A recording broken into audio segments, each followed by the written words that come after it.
এই মিষ্টি খাইতো আর মিষ্টি লওয়ার একখানি করে লিখে আচ্ছা তুমি তো খুব জমি জোর আছিল হ্যাঁ বাজান জমি জমা তো আছেন দাদারা বলে তুমি যা শুনছো জমি জমা আছেন আমার দাদারা বলে তোমার বিশ্বাসটা করতো না বাজান সকাল 8টার সময় তুমি যদি দৌড় দিতা খাওয়া দাওয়া করে বিকাল 5টা বাজে যেত তা জমি তুমি দৌড়ে শেষ করতে পারো তাহলে কত কাটা জমি আছিল তোমার মনে করো যে 70-80 কাটা তো এক দাগেই আছে এত জমি আছিল তোমার এত জমি আছে কইলা যদি কবা চাপা মারি আর চাপা না তুমি তো জানো শুনছো মানুষের কাছ থেকে তোমার এই যে ঈদটা যাই এলো কুরবানি ঈদ, তোমার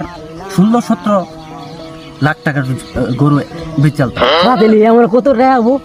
এই আমলে তোমার 16-17 কোটি টাকা হাইরে যাবো না হাইরে যাবো না এত টাকা কি কথা এত জমি জমা আছেন এত সম্পত্তি আছেন আমার দাদা এত গরুই আছে তোমার তাহলে এই জমি জোড়া কি করলা বাজান দুঃখের কথা কই কি কমো জমি জমা তো তোমার দাদারা মরিছে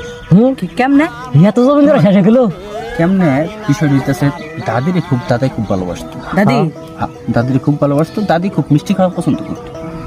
কথা বলছো মিষ্টি খাওয়া পছন্দ করতো আর জিলাপি খাওয়া পছন্দ করতো এই যে রহমানের দোকান বাড়ি ওরা এগুলা জিলাপি খাইতো তোমার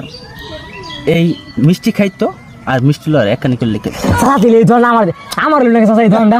কি সম্মান কি আসু চাচা আমার এই ধরনের আমার জমা আছে কি জমি জমা আছে হ্যাঁ একখানি করে লিখে একখানি চাচা কত